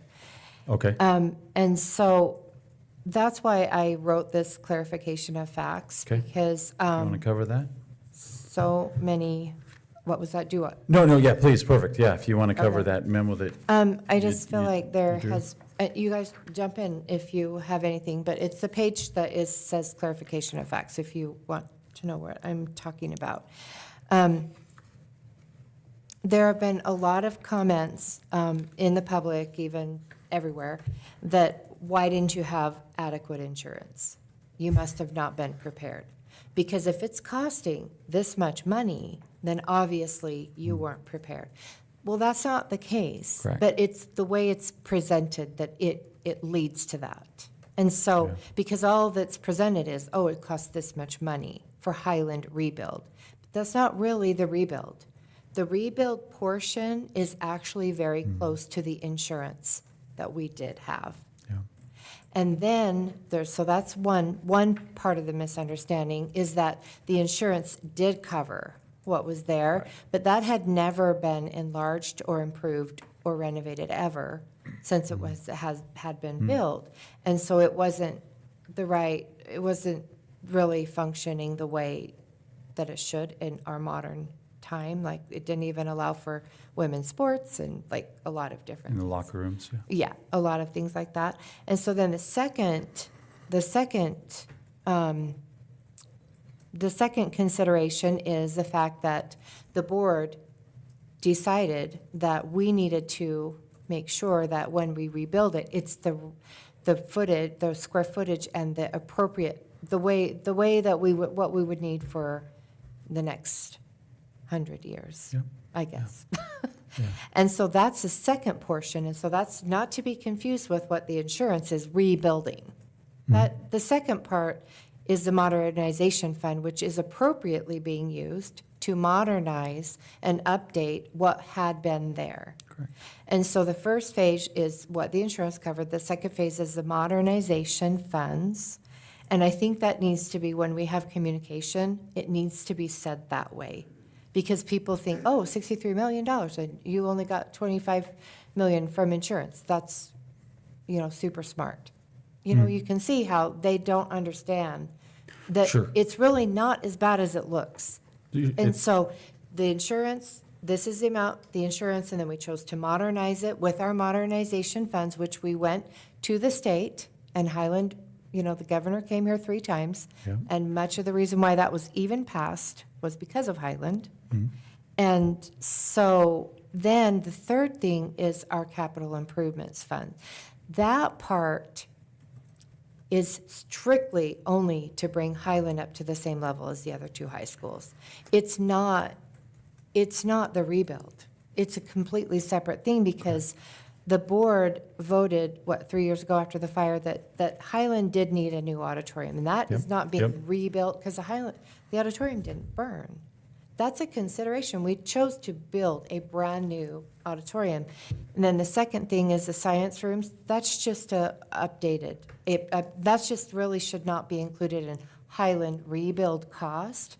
That's maintenance. That's like what we do across the district on an ongoing basis. We renovate as we need to and stuff. And then the maintenance and upgrades, certainly that should not be included in this. Paint, just paint in the hallways. Like, that is clearly maintenance budget. It's not Highland rebuild budget.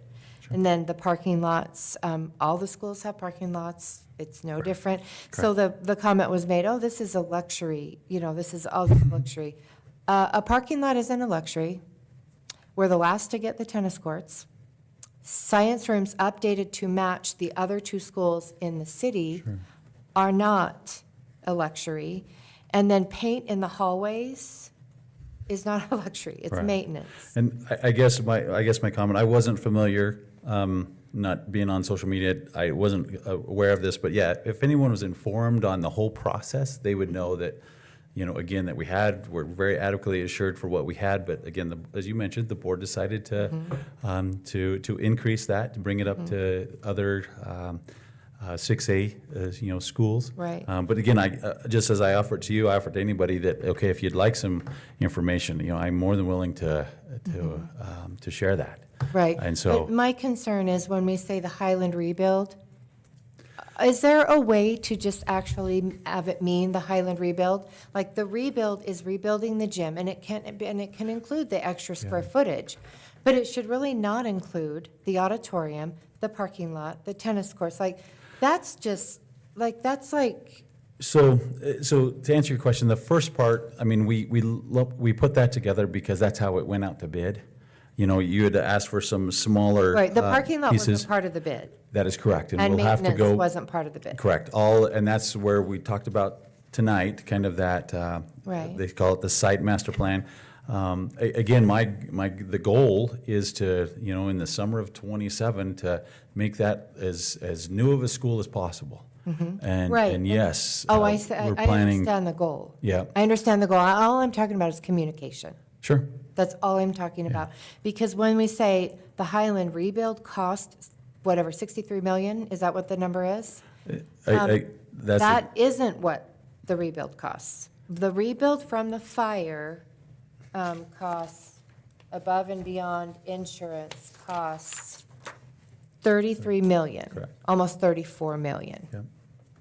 That's how much it costs, and that's almost exactly how much we're taking from the modernization It is. funds. Yep. And so the rest came appropriately out of SIP, because that's where all the other high schools have taken, when Pokey's had their science rooms Yeah. renovated and redone, it came from SIP. Yeah. When they had their parking lot that was about $1 million, that came out of SIP. So they came kind of over a period of time, but it came out of SIP.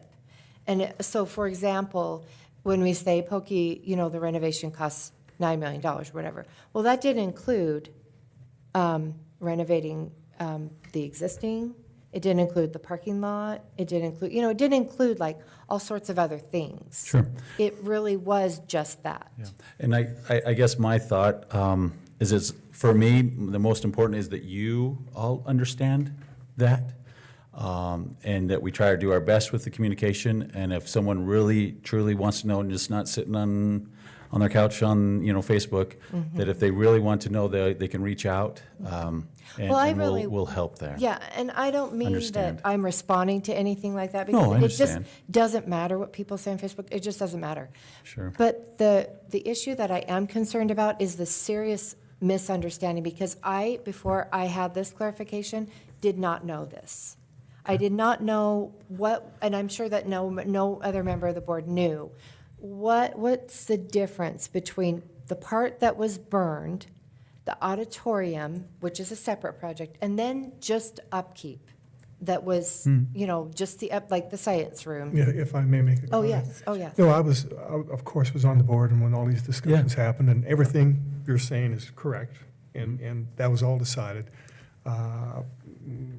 Everything is accurate, and like you say, it's just a matter of maybe the public misunderstands something, but everything said here is accurate. I was there, and I was part of that decision. It was a unanimous decision. There were 4 of us on the board at that time. Yeah. We all agreed as to how the money was to be spent, what we were going to prioritize, and that we did have discussions about capital improvement and everything else. So everything said here is entirely accurate, but it is complicated, and I can see there might be some misunderstanding from the public. And we want to that's why I thought clarify it that. And Doug was there, of easy to- course, as well, and Yes, and I think that's what we tried to communicate in the memo, is that here are the 3 different funds from which we're going to draw from for this entire project. right. All I'm saying is, what are we doing with the money?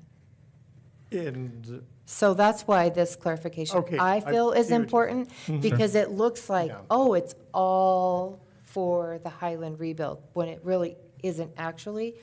We drew from, which is correct. I see Drew your from the point separate there. funds, but it's actually a multitude. It's some maintenance issues, some of it's just because it's Highland's turn to have their tennis courts redone. Yeah, yeah. Some of it's a parking lot. It's different things. It's not the Highland rebuild. That's the part that is miscommunicated, not just one post on social media. That's Sure. just And- a miscommunication. And that could be for everyone. me, that again, that, when I say the Highland rebuild, I want to forget the old gym and everything, because we're moving on to new Right, and better. And Right. so Maybe I we put can that all instead, together. Can we just call it the Highland rebuild, the new auditorium, and the renovation? Sure. Or something? I mean, we can So do that, Call it the Highland, you just call it the Highland Rebuild and Improvement. Yeah. we could do that. Sure. We could do that, because do that. just to make sure that the communication accurately matches, because the $63 million is not the, I think, there's always going to be some kind of misunderstanding Yeah. like that. Yeah. Because, the public is not privy to the many, many hours we've spent over the last couple of years talking about this. And so there's always going to be some kind of misunderstanding. Yes. But, everything said here is accurate. And, Yes. four of us, there were four of us here, and we all agreed on that. And Jim Yes. remembers the same as I do. And I agree, it's all accurate. And Superintendent Howell was in on the discussions as well. So, maybe, like you say, if you want to clarify the wording a little bit. But I think it's probably inevitable with something this complex that somebody out there is going to get a misrepresentation. Yeah. And it's really difficult to clarify It is. that. Someone's Correct. always going to Correct. It misunderstand. is. And that's where I hope they would reach out if it was insincere. Hey, what's going on? Please, please reach out. Yeah, Yeah, I think, and I appreciate this clarification because I didn't know this breakdown. I knew the numbers. Sure. And I knew what we approved, and I knew what we approved it for. All of that, we all knew that. But I don't think we all knew what the different silos were. Because there are different silos here. Silos And a of- maintenance silo is a different silo than rebuilding what was lost in the fire. Sure. It's just a different silo. If I may, one more point. Oh, sorry. I think Jonathan made an excellent point there, is that I think we are very open to discussion, and if anyone has any questions, I would encourage them to ask, because we're not doing anything secretly, and Jonathan is very cooperative. Everyone here would be willing to answer questions. And I think it's just inevitable with the complexity of this, because we spent many, many hours talking about this, and it was House Bill 521, is that the number that provided? Right, and we talked specifically about how to best spend those funds in accordance with our capital improvement plan and et cetera. But I mean, it's just inevitable that somebody out there is probably going to get a misrepresentation. I just think we should just emphasize that we are very open, that we're not hiding anything. Everybody's very happy to answer questions. Jonathan will answer any questions. Superintendent Howell, I'm sure, will as well. Yeah. And that maybe we can clarify the wording a little bit. But Oh, yeah. just tell everybody, just if you have any questions, ask us rather than just jump to conclusions. Yeah. Yeah. Because I don't know that they would know. Yeah.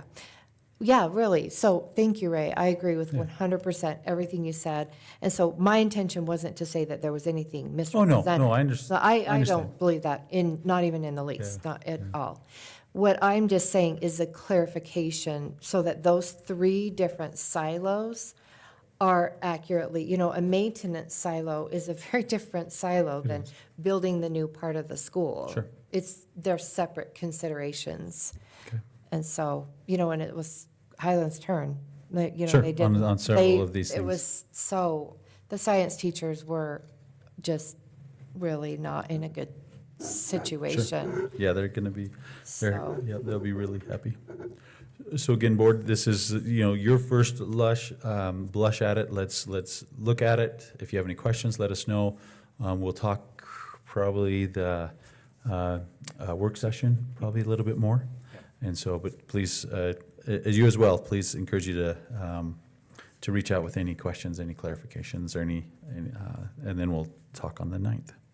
Okay, thank you. The next one, Oh. can I just? Oh, please. Oh, sorry, Megan. I just really appreciate all the blue in here, like that might have taken a long time. Oh. But it really did help clarify some things, because when you say, like, people online are saying, hey, Pokey only cost 9 million, why are you guys spending 63 million? Yeah. Like, this helps clarify a lot of those things, and like, Yeah, and then really we can rebuild is- answer. Yeah, we can answer the questions with This- more clarity. This just helps break it down better for me to see that, so when people ask, I'm like, well, this goes from here. So I appreciate you taking the time to answer all of that. And I will also point us to the website as well, Highland's website, or if you type in Rebuild Highland, you'll see drawings, you'll see different things. You definitely will, if you're familiar with the Highland at all, you'll see just the improvements that this money is going to and helping and really setting up Highland for the next, 60 years. Is there a way to have this obviously on that page when they click on the rebuild so that they can see, oh, this much is what burned, and, or something that would just clarify this? Because there's no way for us to We could communicate that.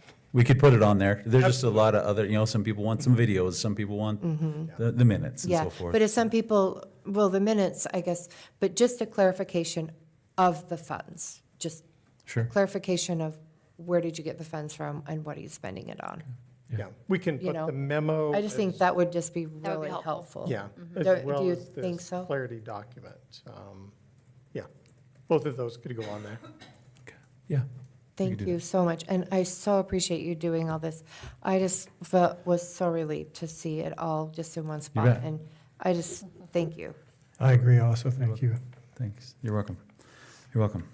Okay, moving on to our capital improvement plan. We are halfway done with that. We've had 2 committee meetings. We'll have one more that first week in December, and then bring this to the board in our work session and in our December board meeting.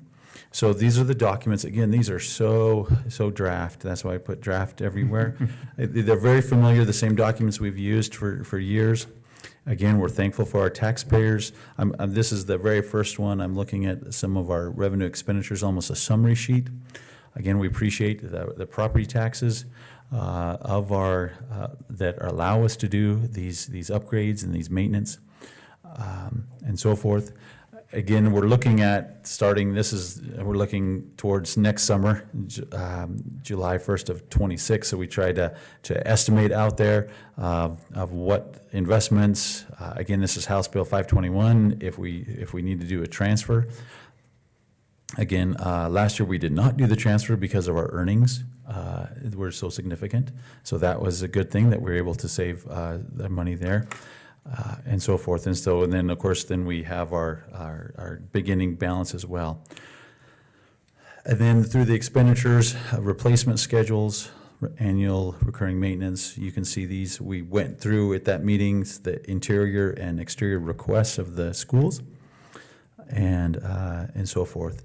I do want to highlight the additional projects, and that will come in a future slide. But if you scroll down, again, just a pie chart of where our revenues come from. Again, we definitely do appreciate our taxpayers allowing us to make these upgrades to our elementary schools and to our secondary schools. Again, the summary of replacement schedules, again, behind this is, it's a good 3/4 of an inch document listing every school, every asphalt, every boiler, every carpet that kind of shows there. And it's a 5-year plan for this. And so this next sheet kind of shows what's anticipated, what's, again, draft for the 26-27 school year. Compare that to this current year, and you can kind of see the difference. It is a little bit less because you'll see that our major projects are more this year. Okay.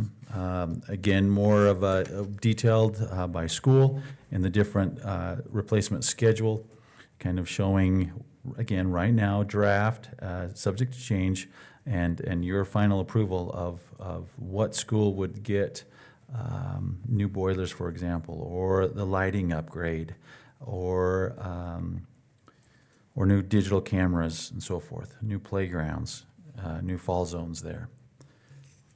Again, I know that you had talked about looking into the bathrooms that are out of order. Correct. I didn't see it on here. No. The ones that are out of order.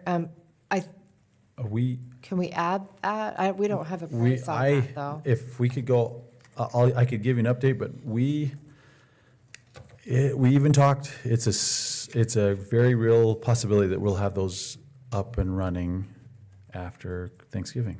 Oh, that's So, great. again, using some sleeving technology. Again, these are the cast iron pipes that are just have cracks or going, and basically new technology, or at least that for us, fairly new, basically put a sleeve in there that just it makes it solid, and get up to 20 to 40 years extra into some of these cast iron pipes. And so that's what we would use. And did we try that because Pocatello High School had the same problem with the cast iron Correct. pipes, and we redid? Yep. And was that the sleeving? Correct, that was the And sleeving as well. That's been working really well? Yep. Oh, Yep. that's great. Yeah, so the cost was a lot less, and so we're thankful for that. And again, we're literally, we're discussing that today, but we're trying to use that break next week with no learners, at the end of this week and next week with no learners in the building, because they will have to, shut down the water to the building.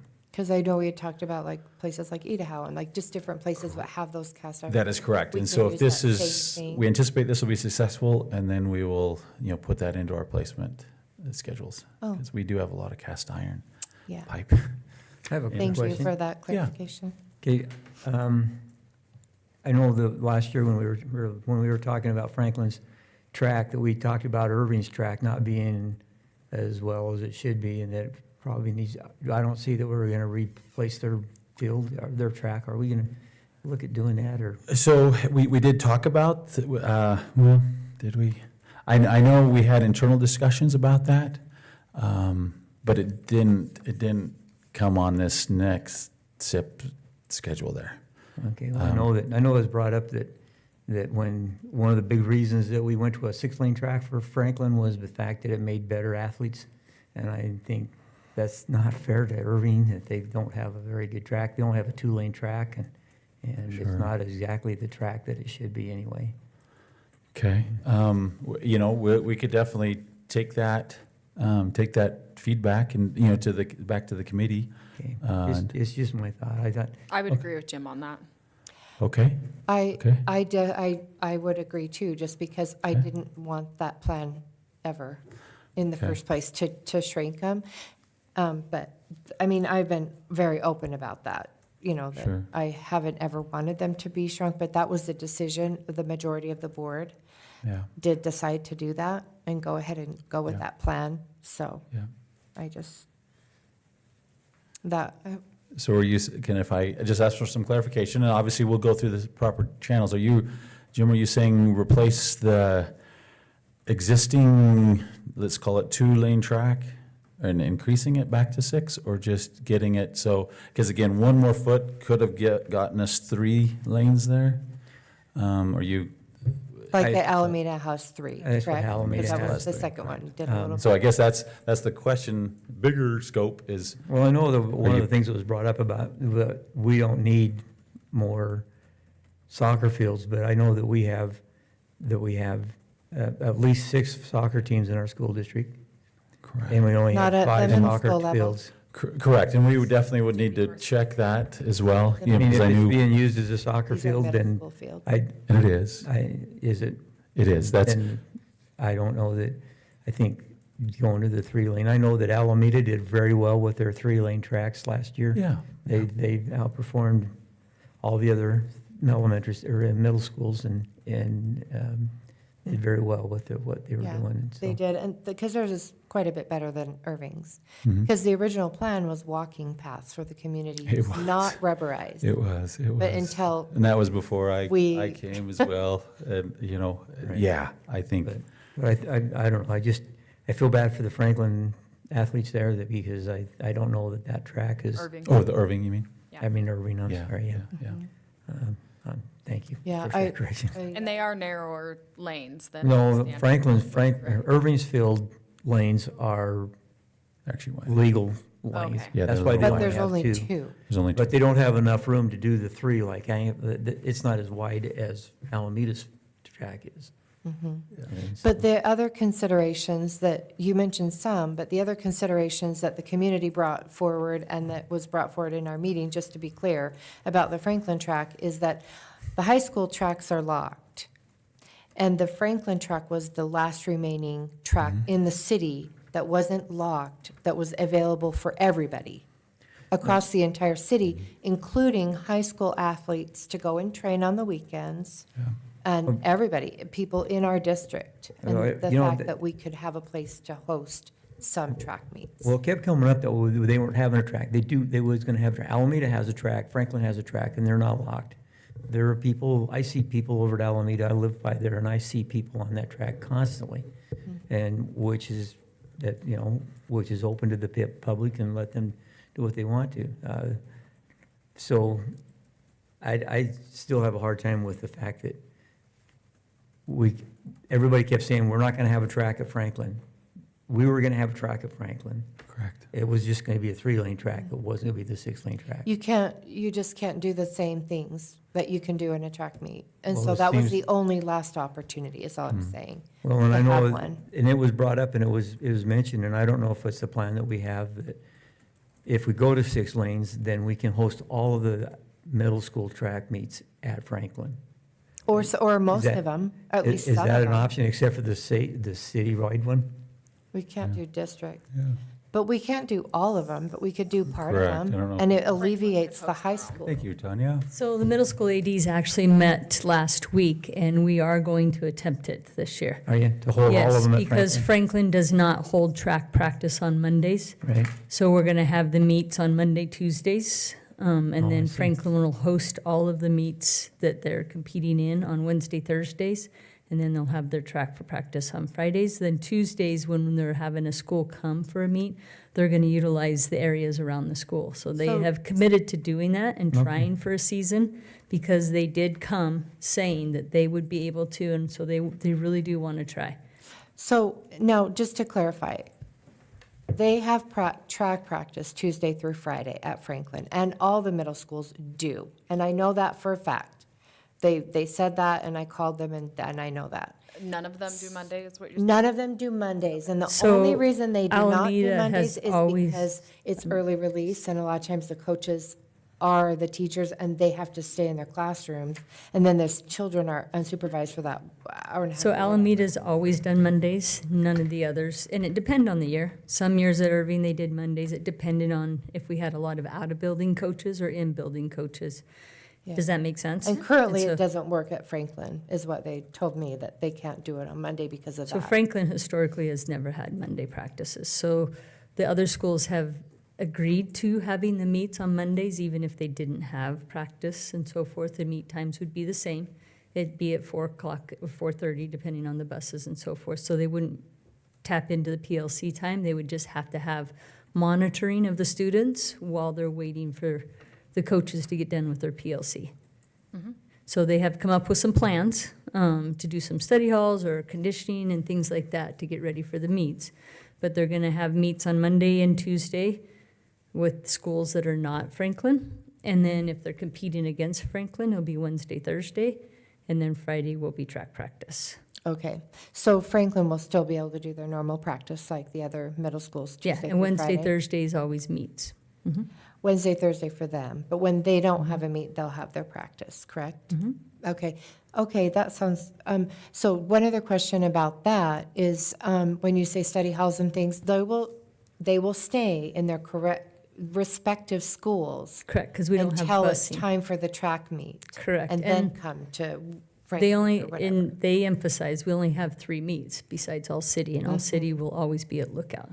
So this is only 2 times that the schools would have to do this Monday meet. Extra time. So they're going to try it. There is like cooperation on all avenues because there are some schools that didn't do anything on Mondays as well, right? Now they do have to and things like that. And they're very aware of all those things. But I do have to agree, Irving's track is probably the one that didn't come to fruition like we wanted to, right? Become a walking path. It's not a legal sized track. Yeah. It is a walking path. And they don't have the 100-yard dash like Alameda does. So it isn't where it was, where we intend it to be. It just wasn't on for this next summer. Yeah, because the intent that was approved by the previous board was that all 3 middle schools would be turned into walking paths for the public, not tracks. And so, and that's on the video and everything. But then we changed because we could see that that wasn't working with the community or the board members, the next board. So then Alameda's was a dramatic improvement. They had the It markings. was a year-by-year thing, right? Irving went, and then, so, okay. Again, depending on the funding, that's the primary reason what it I'm was sure. on. But we need to do it. We Absolutely. do need to do it. I agree. I mean, I don't have any kids there, but I just know that they need to have. Yeah, I was really, really, really sad Yeah, about one that more one. question on that. You Yeah. said they don't have a 100-meter spot, but is one full lap a 400 or it's not? Like It's marked. It's more than a 400. Oh, But it's marked. So they still have ability to practice hurdles and practice the 100 and all that kind of good stuff. It's marked, but it's a little bit more than a so it's 400. like lane 6 and 5 got left. Pretty much, yeah. But it's not an accurate Bigger than measurement of lane 6 and 5? It's not an actual size track. Okay. It went a little bit longer, if that makes Lane sense. 5 and 6. Okay. Right? Does that help? Yes. Okay. Thank you. Thank you, Tanya. Thank you. I did have one other, I sent that in the letter. I also wanted to clarify, because this was also talked about in conversations, that it's up to the principals to say if there is any maintenance or anything, and if they don't say it, then they don't get it. And I just wanted to clarify that isn't, I knew that's not the way it is, because it's the maintenance department that has the full list of the schedules. Correct. And a principal can't be in charge of all the kids and know all the maintenance concerns of their school. Yeah. I mean, that's just too much. So I just wanted to clarify, because that was something else that was misunderstood. And again, there was a comments online about that, and I would not want that to be misunderstood, that it is the fault of any No, principal Evans, no. or anything like that. It's, because it is not. Correct. Okay, It's thank you. It's not. The last two slides, again, just some annual recurring maintenance costs, just kind of throw those out there.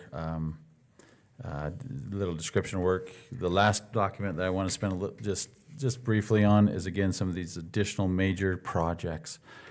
Some of the bigger items there, again, these are numbers are in that summary sheet in alphabetical order. Century roof, again, that is the existing roof and definitely needs to be replaced. And so we'll do a PVC, 30-year warranty roof there. Again, even though we talked about Highland planning, we've kind of, through talking with the SIP committee, kind of looking, okay, we've had this west parking lot across from Highland. We need to probably finish that. That one, I think we could have the consensus of the board fairly good, as well as those tennis courts. Those need to be replaced. And then as well as just basically putting in those windows, nothing on the outside, but on the inside, getting that. And I don't, even though it says front secure entrance, that's not, I need to add, plus the windows. Because again, there's a secure entrance there, it's just not as, availability to the attendance clerks. Again, elementary, Indian Hills would get a full lighting upgrade. We did talk about Irving Middle School receiving those bathroom upgrades. And again, they're still right in the middle of the plans of, okay, how can we do that as cheap as possible to get, the desired result that we need in those bathrooms. And then finally at Pocatello High School, just an upgraded fire alarm system. Did you have something, Megan? Yes, Megan, please. Just when you're talking about the bathroom upgrade, I know last time we mentioned like just the floor to ceiling doors almost, instead of like a separate room. Correct, yeah. Like Love's Truck Stop does, those fancy doors. Is that something that you guys are still looking at, or is this 400,000 like the separate? So we're That's still, separate. we're still looking at all the options. That number should cover the the options any of the options that we do choose. I kind of am along the same lines as Megan. I would not want to spend, that's as much as a track, right? Isn't that what the track costs? And that's only one set of bathrooms. And they're actually not bad. I've used them a lot in the Irving Middle School. They're not out of order. No. It's just that it's the privacy thing and Correct. all that stuff. So I just feel like we can do, make them more private without having to do the separate rooms like we did. That's so much money. I don't know. You guys can say what you Sure. feel like. That's just mine. I assume that's what you were referring to. Yeah, I would just like to be updated on You bet. what you find out about that. And we're still in the progress. We've talked with the architect. We've kind of shown them, okay, this is what we, did at Hawthorne. What have they seen? So we will have an update for you on the work session, December 9th. We'll have I'll make sure I make a note of that will kind of even have a little bit, Maybe have some it drawings or some sketches. And maybe another option besides that, A little so bit. that if you could tell the architect, we have another option of just the privacy, which if the stalls are in good shape, you could add a section Correct. to the top. okay. I don't know if they are. And if it's, and yeah, I promise we're doing as much as we can, because that is a lot of money. It is. It is, yeah. Just like, But if we could just have a couple of options, like the floor to ceiling would be this, and then the separate rooms would be, if Yeah. that's what you're saying. I Yeah, assume that's what you're saying. I just feel like we get plenty of emails, a lot of them from a specific school, but about privacy at the bathrooms and their kids not using the bathrooms at the school and that Sure. concern. And so if we were able to kill a couple birds with one stone, then that would. Yeah, it's not so much the privacy. Are you talking about the Highland bathrooms? Or is that the emails that you've seen? Those are the ones I've seen. Yeah, I think we've all had those, but That they don't use them, they use the seminary building. I don't know if it's privacy or if it's just the state of the bathroom. I don't know which I it don't know is. I guess we could ask some more questions about that. But I think it maybe other, I'm not sure. You know, during the discussion, something, a salient point to me was that the safety concerns.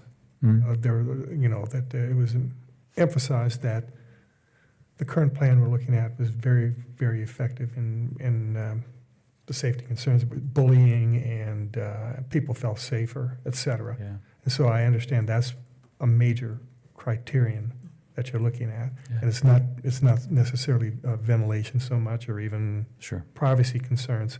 It's the overall safety and vandalism and things like that. That's So I found that part of the discussion very interesting, and of course, I'd like to hear more about that as we continue. Absolutely. But I do agree that, you know, it is a large cost, but a lot of it has to do with the plumbing. It does. If we don't have to touch plumbing, that's. That's a major savings. cost, but also too that there was a lot of. I found the information interesting about how students feel safer, and that there are some other issues other than just privacy involved. Sure. And so. Yeah, we will bring it to the board. We'll probably, we'll probably float the idea through the SIP committee, because they do meet on the 4th of December. And so get that feedback, and then we'll, have it, even, for the board to kind of review that as well. I guess it's the one thought you mentioned, okay, that's how much of a track. There's not too much that you can do inside of existing school to upgrade, to add safety. And so, that was for me, okay, it might be worth, spend a little bit of extra dollars, because this is, a place that everyone needs to use, but wants to feel safe.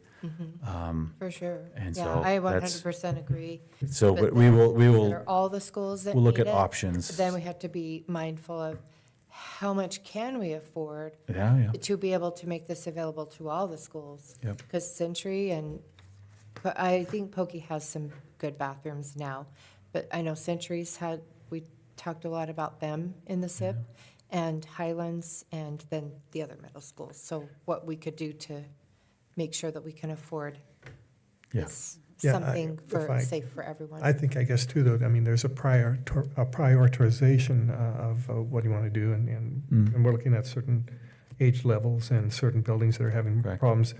And so then this is again, it's kind of like a complicated issue, in that there are some major safety concerns in particular buildings to have at least one of these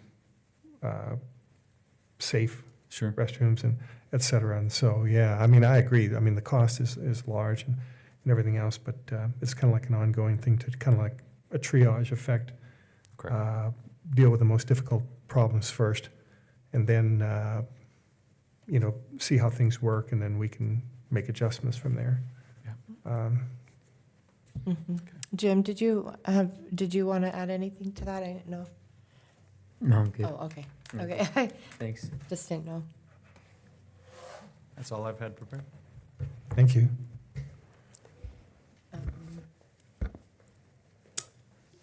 Next on the agenda is the superintendent's report.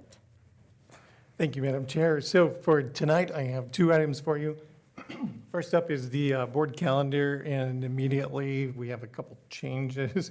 So there are no student discipline hearings tomorrow evening, but as mentioned by Mrs. Harris earlier, if you're available at 1 o'clock tomorrow, we do have those 3 students graduating from the Arches program. Can I ask, is there anyone that's available tomorrow at 1 o'clock? I plan on being here Oh, tomorrow. you would be able to be here? I can't be. At 1 o'clock? I have my little 2-year-old and 6-month-old grandbabies. I believe Ms. Clark is going to be here also. Oh, okay, so we'll have I'll be at Tyhee. 2 Okay, members. so we'll have a couple. Two members, okay. I just wanted to be sure because I usually come and I can't bring those guys. It would be very disruptive. Okay. And scheduled on your calendar, November 20th, District Curriculum Committee, there are not enough items that it would be necessary. Those could be moved to a December meeting. So Mrs. Furness and Mr. Knopf, you are off the hook till December. And then you'll see a week's worth of Thanksgiving break. And then on the December 9th, we are showing the community prevention meeting. If you're interested, let Ms. Johnson know. And then also work session that day at 3:30. And placeholder for Wednesday, December 10th, student discipline hearings. You can see a Highland OAC meeting, local issues on the 12th of December.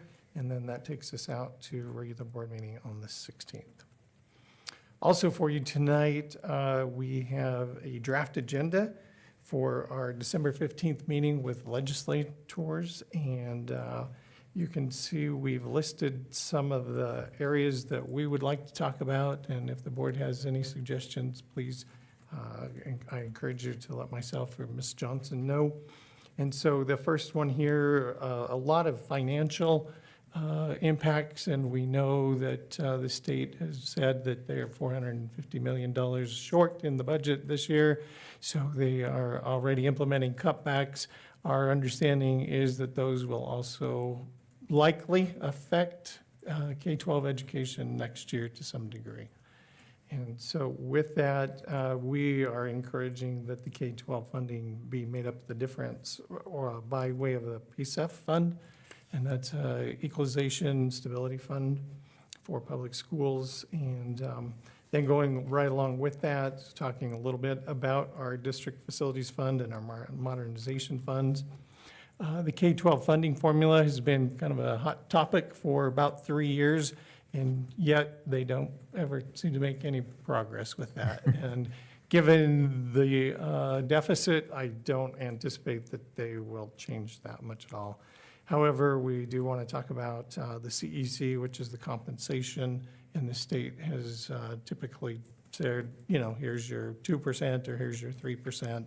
So it'll be interesting to watch that, as well as operational funding. That was held this year at the same amount that it was the previous year. And so we just want to get an idea from our legislators if they anticipate that will continue or if they're anticipating a reduction so that we can plan accordingly. Superintendent Critchfield is going to ask for an increase to special education funding. And so there was also the resolution at the Idaho School Board's meeting that passed. And so we want to jump on board and make sure that we are sharing that with our legislators. Absolutely. Reporting requirements, we just seem to get more and more and more of those. So we would ask them to hold or even reduce, really. Idaho Career Ready students, the launch program, it was in trouble last year by way of the vote, and it did manage to pass. But again, in a deficit year, I don't know what that funding will look like, but it is anticipated it could be on the chopping block again this year. So it has been very beneficial to our students, and we will have a report to share with our legislators about how many of our learners are taking advantage of that program. CTE funding. This was one of our resolutions that we proposed last year at conference, and rather than pursue it, Quinn Perry from Idaho School Boards and myself prepared some documents and some information, and the JLOC committee, which is made up of 4 members, 2 of which happen to come from our area, which is Representative Gardner and Senator Ruchti. And so this legislative committee asks the OPE to conduct a review, so we'd like to get maybe a mid-year update on what they may be thinking in regards to CTE personnel funding. The OPE's Office of Performance Evaluation. And then 3 or 4 of the resolutions that I pulled that I thought were worth highlighting. You can see those listed there. And again, any others that the board would like to see us talk about, we could add those to the agenda. And so that is my report for the board this evening. Thank you. If that's everything, then I would, is there a motion to adjourn? I hereby move that the board adjourn. Is there a second? I second. All those in favor? Aye. The motion